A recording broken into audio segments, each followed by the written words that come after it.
Have you always wondered what your motorcycle brand really says about you? Whether you ride a Harley or something so ugly even Google isn't sure what it is, your choice speaks volumes. From weekend warriors to full-throttle fanatics, we're breaking down what your brand says about you. And no one's getting off easy today. Let us start off with the riders who've turned budget consciousness into an art form. Hyosung Ownership is what happens when you want a motorcycle that looks like $1,000,000, but costs about as much as a decent bicycle. You didn't buy a motorcycle, you purchased a rolling experiment in how close can we get to a real bike without actually being one. Your GT650R, or GV650, represents your unwavering faith in Korean engineering and your ability to ignore every warning sign that screams, "You get what you pay for." You've memorized every forum post about common problems and consider yourself a shade tree mechanic by necessity rather than choice. The rest of us watch in horror as you defend build quality that makes Harbor Freight tools look premium while your bike develops new and creative ways to break down. You've turned optimism into a survival skill, and your garage looks like a motorcycle emergency room with more broken parts than functional ones. The way you justify buying a bike that costs less than most people's riding gear while acting surprised when it doesn't perform like a premium machine is peak bargain hunter delusion. But your willingness to take chances on the underdog keeps motorcycle prices competitive for everyone else. You're proving that you don't need to spend a fortune to experience the joy of motorcycling. And when your Hyosung is actually running, it delivers surprisingly decent performance for the money. Your budget-conscious approach reminds us that motorcycling should be accessible to everyone, not just people with premium budgets. Plus, you've developed mechanical skills that put most riders to shame, even if it was through necessity rather than choice. If Hyosung riders are bargain hunters, our next group is stuck somewhere between a Renaissance fair and a midlife crisis. Prepare yourself for the most pretentious 2 minutes of your day. Royal Enfield ownership is less about motorcycling and more about time travel with training wheels. You didn't buy a bike. You purchased a lifestyle that peaked sometime around 1955, and you're determined to keep it on life support. Your Interceptor or Classic 350 leaks oil with such consistency that you've started carrying absorbent pads like their standard riding gear. You've memorized the company's colonial history and can recite manufacturing dates, like you're defending a doctoral thesis on British motorcycle imperialism. The motorcycle community collectively eye-rolls at your "they don't make them like they used to" lectures while watching you frantically Google "Royal Enfield dealer near me" for the 3rd time this month. You've convinced yourself that 35 horsepower is plenty for real riding, while the rest of us lap you on highway on-ramps. Your Instagram feed looks like a sepia-toned museum exhibit, complete with vintage leather jackets that cost more than most people's bikes, and you can't ride to Starbucks without stopping for a photo shoot. But your dedication to keeping classic motorcycling aesthetics alive in a world of plastic fairings and digital displays is genuinely admirable. You're preserving a connection to motorcycling's romantic past, and there's something beautifully authentic about choosing character over convenience. Your Royal Enfield might be slow, but it has soul in a way that modern bikes sometimes lack. And your commitment to the riding experience over pure performance reminds us why we fell in love with motorcycles in the first place.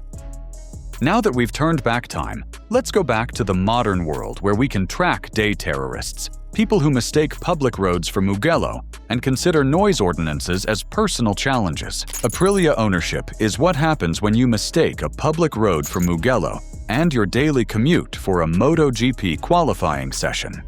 You didn't buy a motorcycle. You purchased a barely street-legal race bike that you'll spend more time explaining to insurance adjusters than actually riding. Your RSV4 or Tuono makes sounds that violate several noise ordinances, and you consider this a feature, not a bug.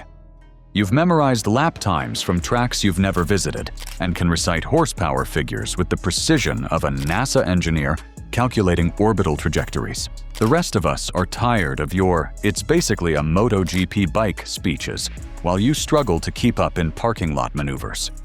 Your idea of practical transportation involves full leathers for a grocery run, and you treat speed limits like gentle suggestions from people who clearly don't understand Italian engineering excellence. But when you're carving through canyons on that screaming Italian missile, you make the rest of us question why we settled for anything less aggressive.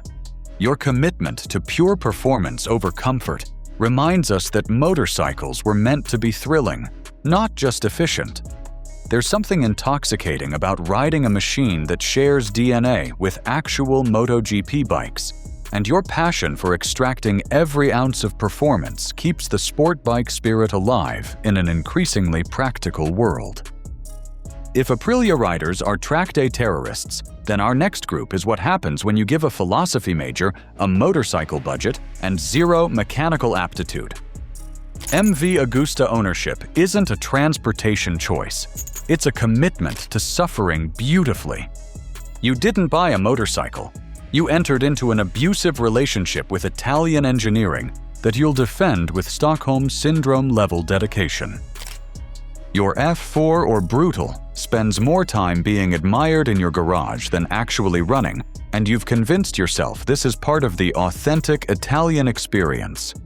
You know your local MV dealer's coffee preferences and have their parts department on speed dial. The rest of us watch in horror as you defend electrical problems that would make a Ducati owner blush. You've turned mechanical unreliability into a badge of honor, acting like push-starting a $20,000 motorcycle is some kind of spiritual journey. Your bike looks like it was designed by angels but engineered by people who clearly hate motorcyclists, and you spend more on maintenance than most people spend on their entire bike. But damn, when that Italian artwork is running properly, it's pure motorcycle poetry in motion. Your willingness to endure mechanical drama for moments of transcendent beauty reminds us why we fell in love with motorcycles in the first place. You're keeping the most exclusive slice of Italian motorcycle culture alive, and when your MV is singing through the gears, it creates moments of pure mechanical ecstasy that justify every frustrating breakdown. Your commitment to beauty over practicality preserves something magical in motorcycling. From Italian masochists to British eccentrics, let's talk about people who think motorcycles should handle like shopping carts and sound like lawnmowers having an existential crisis. Norton Ownership is what happens when you confuse brand loyalty with Stockholm Syndrome. You didn't buy a motorcycle, you adopted a mechanical orphan that requires constant emotional support and financial intervention. Your Commando or modern Norton represents your unwavering faith in British engineering, despite overwhelming evidence that this faith might be misplaced. You've memorized the company's bankruptcy timeline with the dedication of a historian studying the fall of Rome. The motorcycle community watches in fascination as you defend vibration levels that would qualify as industrial equipment and electrical systems designed by people who apparently never heard of reliability. You've turned mechanical quirks into personality features and treat oil leaks like they're marking territory. Your definition of running well would horrify owners of functional motorcycles, and you've developed an almost supernatural ability to rationalize problems that would send normal people straight to the Honda dealer. But your dedication to keeping British motorcycle heritage alive is genuinely touching. You're preserving a piece of motorcycling history through sheer force of will and unlimited optimism, and there's something beautifully romantic about your commitment to the underdog. Your Norton connects you to motorcycling's golden age in a way that modern bikes simply can't. And your persistence in keeping these temperamental machines running preserves craftsmanship and character that the world desperately needs. If Norton riders are nostalgic optimists, then buckle up for the people who've turned motorcycle ownership into a full-time engineering degree program. The Moto Ownership is less about transportation and more about owning a rolling dissertation on motorcycle engineering. You didn't buy a bike. You invested in a mechanical philosophy that most people will never understand or appreciate. Your Tesi or DB series represents the intersection of Italian design and engineering obsession, taken to its logical extreme. You can explain the benefits of hub center steering with the passion of someone defending their doctoral thesis, even though you're the only person who asked the question. The rest of us are exhausted by your lectures on advanced chassis dynamics while you struggle to find anyone who can service your mechanical unicorn. You've turned exclusivity into a personality trait, and your bike spends more time being explained than written. Your idea of casual conversation involves terms like anti-dive geometry and mass centralization, and you treat every parking lot encounter like a teaching opportunity that nobody requested. But your appreciation for engineering excellence pushes the entire motorcycle industry forward. You're supporting innovation that trickles down to the rest of us, and your willingness to embrace radical engineering solutions reminds us that motorcycles can be more than just transportation. They can be art. When your bimota is working properly, it demonstrates what's possible when engineers are allowed to dream without compromise. And your support for cutting-edge technology keeps motorcycling from becoming stagnant.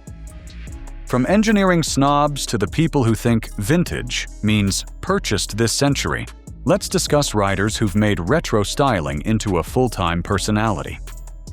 Moto Marini ownership is what happens when you want to be different, but not so different that you can't find parts. You didn't buy a motorcycle. You selected a conversation piece that requires constant explanation to confused onlookers. Your Corsaro or modern Marini represents your commitment to supporting the underdog of Italian motorcycling. You've become an amateur historian by necessity, able to recite the company's history and explain why your bike is basically a Ducati but better to anyone who'll listen. The motorcycle community politely nods while you explain your bike's unique features, secretly wondering why you didn't just buy something they've actually heard of. You've turned obscurity into a virtue and treat your bike's rarity like it's a precious artifact rather than transportation. Your garage contains more literature about your motorcycle than most people have about their hobbies, and you've memorized production numbers like they're sacred texts. The way you act superior about owning something exclusive while struggling to find basic maintenance items is peak boutique snobbery.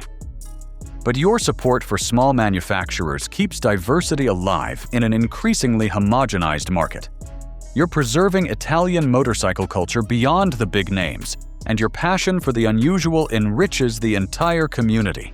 Your Marini represents craftsmanship and attention to detail that mass-produced bikes often lack, and your willingness to choose character over convenience keeps unique engineering approaches alive.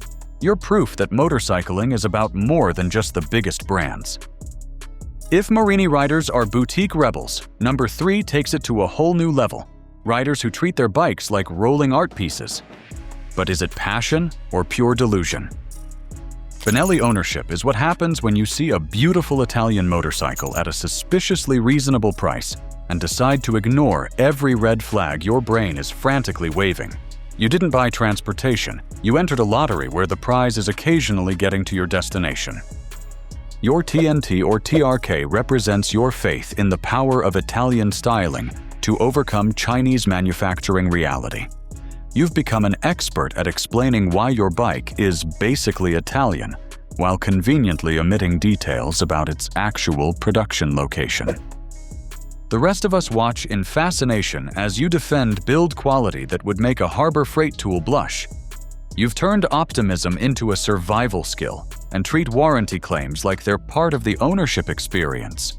Your relationship with your dealer is more intimate than most marriages and significantly more expensive, and you've developed an almost supernatural ability to find silver linings in mechanical disasters. The way you justify buying Italian styling with Chinese reliability while paying European prices is a masterclass in cognitive dissonance. But your willingness to take chances on the underdog keeps competition alive in the motorcycle market.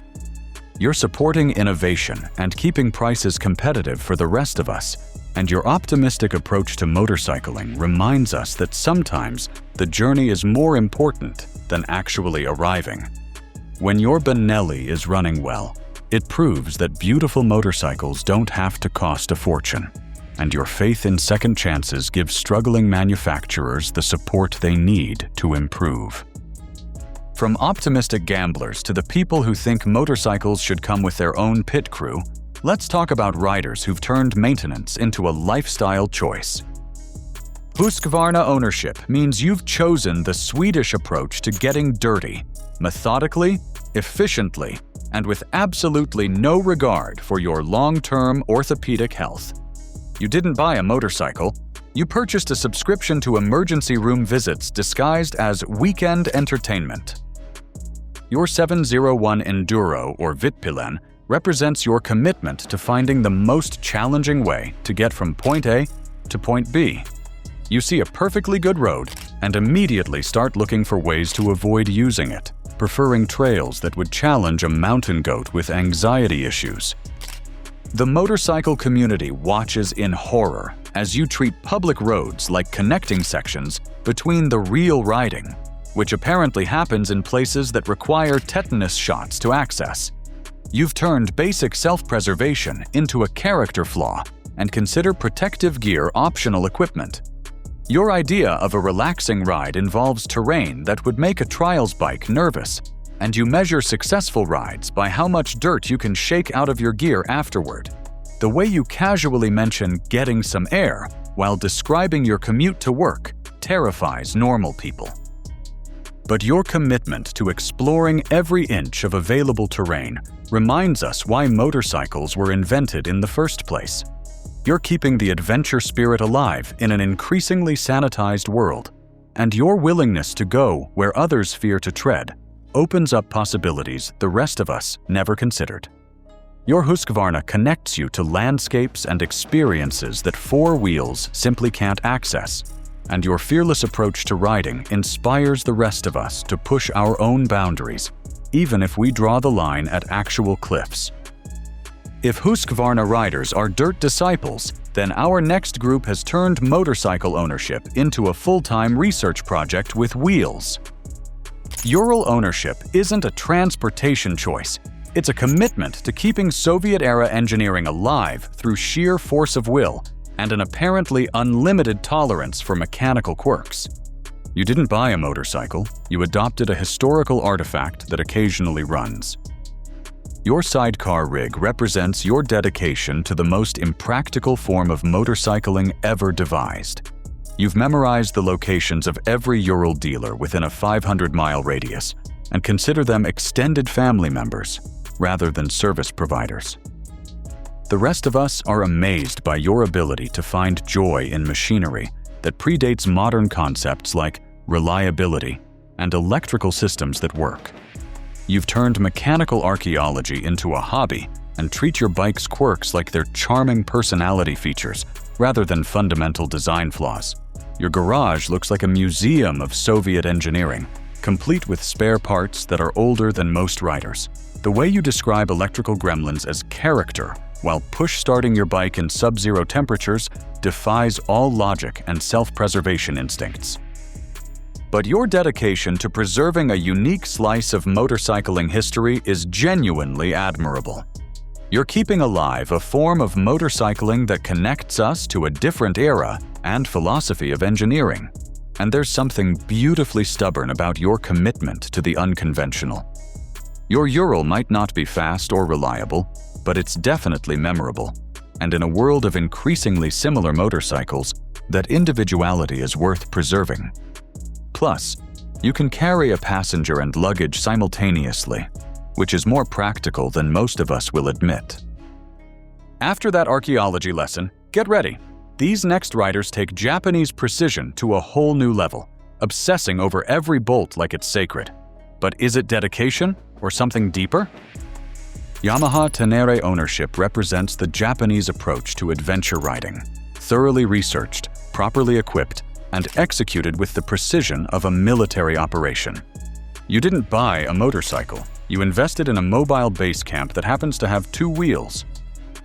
Your T7 is equipped with more accessories than most people's garages, and you can justify every single purchase with detailed explanations about specific riding scenarios.